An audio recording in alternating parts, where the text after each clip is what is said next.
अस्सलाम वालेकुम दोस्तों, आपका होस्ट और दोस्त अहमद आपके साथ है। आज हम आपके लिए एक नई वीडियो लेकर आए हैं और मेरी ये वीडियो जो है वो ज़ाह कुंडे से मुताल्लिक है। ठीक है, बहुत सारी क्वेरीज आ रही थी आप लोगों की। आप सबसे पहले तो मैं आप दोस्तों के प्यार का बहुत शुक्रिया अदा करना चाहता हूँ कि आपने जो है वो इतना प्यार दिया और आज मैं आपको आपके तमाम सवालों का जवाब दूँगा ज़ाह कुंडे से मुताल्लिक। अच्छा जी, सबसे पहले मुझसे ये पूछा गया है कि जो एक सवाल बार बार मेरे पास आता है कि क्या हम ज़ाह कुंडे की तैयारी खुद से कर सकते हैं, सेल्फ स्टडी करके एग्ज़ाम दे सकते हैं? तो इस बारे में जो है आपका क्या कहना है? ये क्वेश्चन आया। अच्छा, इस क्वेश्चन का अगर मैं जवाब दूं आपको तो इसका जवाब हाँ में भी है, यस भी है और नो भी है। यस इसलिए है कि डिपेंड करता है कि आपकी इस वक्त करंट नॉलेज क्या है, आप किसेट से टेक्स्ट के बारे में कितना जानते हैं, आपके बारे में आपको कितनी नॉलेज है एसटीजीबी की, बीजीबी की। ये उन चीज़ों पे डिपेंड करता है कि आपका करंट जो है वो लेवल ऑफ नॉलेज क्या है। अगर तो आप इन चीज़ों के बारे में अच्छे से जानते हैं तो आप सेल्फ स्टडी करके बिल्कुल जाकुट का एग्ज़ाम दे सकते हैं। लेकिन अगर आपको इन चीज़ों के बारे में कुछ भी नहीं पता कि स्टाफ टार्ट क्या है, एसटीजीबी क्या है, बीजीबी क्या है, ग्रुंड रिश्ते कौन कौन से हैं, तो फिर आपको जो है वो एक यानी कोर्स की ज़रूरत पेश आएगी और ताकि आप प्रॉपरली उसको स्टडी करें और प्रॉपर एग्ज़ाम दे सकें, अपेयर हो सकें। ठीक है ना? तो इसका जवाब यस भी है, नो भी है, लेकिन डिपेंड करता है कि आपकी लेवल ऑफ नॉलेज क्या है ज़ाह कुंडे के बारे में, इस पे। अच्छा, दूसरा क्वेश्चन मेरे पास ये बहुत आ रहा है कि इसमें श्रिफलिश भी होता है और मुंडलिश भी होता है, क्या दोनों पास करना ज़रूरी है? जी बिल्कुल ऐसे ही है। दोनों एग्ज़ाम आपको पास करने होते हैं, श्रिफलिश भी और मुंडलिश भी।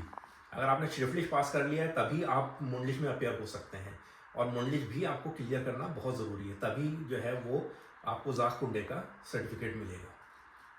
अच्छा, अब तीसरा सवाल जो मेरे पास बहुत ज़्यादा आता है कि सिक्योरिटी की फील्ड में हम अगर काम करने जा रहे हैं तो क्यों हमें ये गेजेट टेक्स्ट और उसके सारे पैराग्राफ्स जो हैं वो हमें पता होने चाहिए, ये हमें आखिर क्यों पढ़ाया जा रहा है और पैराग्राफ्स का पता होना आया कितना ज़रूरी है? ये एक बहुत अच्छा सवाल है। सबसे पहले मैं आपको ये बताता हूँ कि सिक्योरिटी की फील्ड में जब आप काम करने जाते हैं तो आपको आया क्यों पता होना चाहिए कि गेजेट टेक्स्ट क्या है। सिक्योरिटी फील्ड में जब हम काम करते हैं तो हम बाज़ औक़ात ऐसा होता है कि हमें दूसरे बंदे के जो रैश गूटर होते हैं, ठीक है, उनमें भी जो है वो यानी इंटरवेंशन करनी पड़ जाती है।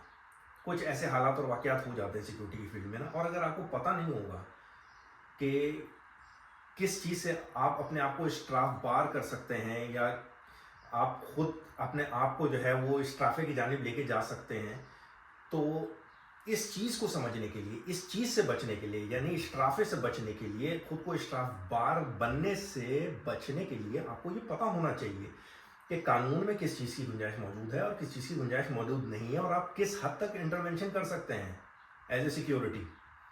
ठीक है ना? तो इसलिए आपको ये सारी चीज़ें पढ़ाई जाती हैं। अब सवाल का दूसरा हिस्सा कि मुझे गेजेट्री से पैराग्राफ कितने याद होने चाहिए, तो देखें इसका ये जवाब है कि डिपेंड करता है आप किस फील्ड में काम कर रहे हैं। मिसाल के तौर पे अगर आप लादेन डिटेक्टिव हैं तो आपको पता होना चाहिए कि डी विस्टाल जो है वो कौन सा पैराग्राफ है और राउब जो है वो कौन सा पैराग्राफ है। तो ये सारी चीज़ें आपको पता होना चाहिए। जैसे राउब जो है 209 und 40 StGB है, ये हमारे पास राउब है। कॉपरलिशे फर्लेट्सुंग आपको पता होना चाहिए, 223 StGB जो है वो कॉपरलिशे फर्लेट्सुंग है। डी विस्टाल आपको पता होना चाहिए। तो यानी ये कुछ चीज़ें बेसिक्स जो हैं ये आपको पता होनी चाहिए पैराग्राफ के साथ और गेजेट्री टेक्स्ट के साथ। नोटवेयर है ये आपको पता होना चाहिए, ये बड़ी अहम चीज़ें हैं। नोटवेयर हमारे पास जो है वो बीजीबी में भी है और एसटीजीबी में भी है, तो ये सारी चीज़ें आपको पता होनी चाहिए। पॉज करें। अच्छा, अब इसी तरीके से मेरे पास एक सवाल और भी आता है कि एसटीजीबी के अंदर हमारे पास जो है वो टार्ट बिस्टेंड जो है, क्या हमें उनको भी मुँह ज़बानी याद करना पड़ेगा और रट्टा मारना पड़ेगा क्या? देखिए, मैं इसका आपको ये जवाब दूंगा, जो मोटी मोटी चीज़ें हैं जिनसे आपका डेली लाइफ में बहुत ज़्यादा कन्फ्रंटेशन होने वाली है, वो आपको टार्ट बिस्टेंड समेत याद होनी बहुत ज़रूरी है। जैसे कि 100, ड्रैगन स्वानसेज, हाउस फ्रीडनब्रुक, ये आपको पता होनी चाहिए। टार्ट बिस्टैंड आपको इसका पता होना चाहिए।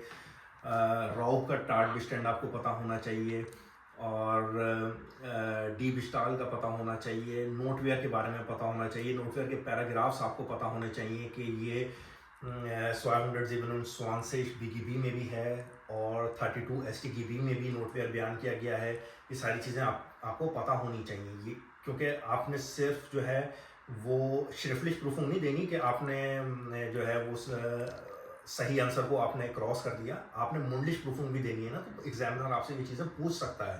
तो ये इन चीज़ों का पता होना बहुत ज़्यादा ज़रूरी है, और बाकायदा आपके पास इन चीज़ों की नॉलेज होनी चाहिए। आपको पता होना चाहिए कि डी बिस्टाल में और रॉब में क्या फ़र्क है, ये आपको पता होना चाहिए पैराग्राफ समेत ना। और नोटवेयर की जो डेफिनेशन मैं आपको बोलूँगा कि आप बिल्कुल इसको मुँह ज़ुबानी याद कर लें, ठीक है। तो एक ये क्वेश्चन बहुत आता था, इसका मैंने आपको जवाब दे दिया। अच्छा, फिर स्टूडेंट्स मुझसे बहुत सारे क्वेश्चन कर रहे हैं कि क्या ऐसा हो सकता है कि हम सिर्फ एसटीगीबी, बीगीबी वगैरह पे ही फोकस करके नंबर्स गेन कर लें और ज़िशर हाइट टेक्निक वगैरह जो है उस पर इतना ज़्यादा फोकस ना करें। तो क्या ऐसा हो सकता है इस अप्रोच से भी कि हम एग्ज़ाम क्लियर कर सकते हैं?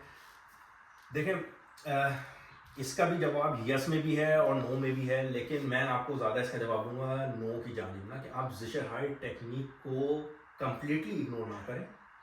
ज़िशर हाइट टेक्निक के अंदर से भी आप पॉइंट्स गेन कर सकते हैं, तो आप एटलीस्ट उन क्वेश्चंस की तैयारी ज़रूर करें ज़िशर हाइट टेक्निक में जो कि कॉमन है, ठीक है ना। तो उससे आपको फ़ायदा होगा, प्लस पॉइंट आप गेन करेंगे, ना सिर्फ श्रिफ्टलिश में बल्कि मुंडलिश में भी आपको फ़ायदा देगा। तो कुछ ऐसी चीज़ें हैं जैसे साउंड है, उसकी हाइट कितनी होनी चाहिए, इस टाइप की जो चीज़ें होती हैं ना जैसे हाइट टेक्निक, ये आपको पता होनी चाहिए। ये जनरलाइज्ड चीज़ें हैं और ये बड़ी अहम है, तो ये पता होनी चाहिए। तो ये थी आज की वीडियो जिसमें मैंने आपको जो है वो कुछ सवालात के जवाबात दिए जो कि बहुत ज़्यादा मेरे पास आ रहे थे।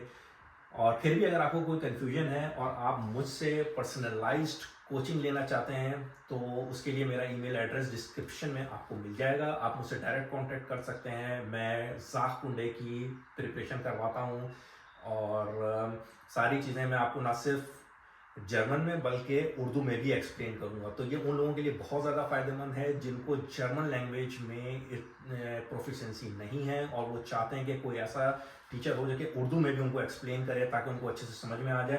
तो मेरा वो कोर्स उन लोगों के लिए आइडियल है। चलें ठीक है, फिर अब नेक्स्ट वीडियो में आपसे मिलते हैं इंशाल्लाह। फिर आपसे मुलाकात होती है। अपने क्वेश्चंस और अपनी राय के बारे में मुझे ज़रूर आगाह कीजिएगा और सब्सक्राइब करना नहीं भूलिएगा। उससे हमारी हिम्मत बढ़ती है, उससे हमें जो एप्रिसिएशन मिलती है और अच्छी अच्छी वीडियोस लेके बनाने का की जो है मोटिवेशन हमें मिलती है। ठीक है, तो अब मैं आप सब लोगों को अल्लाह हाफिज़ कहता हूँ।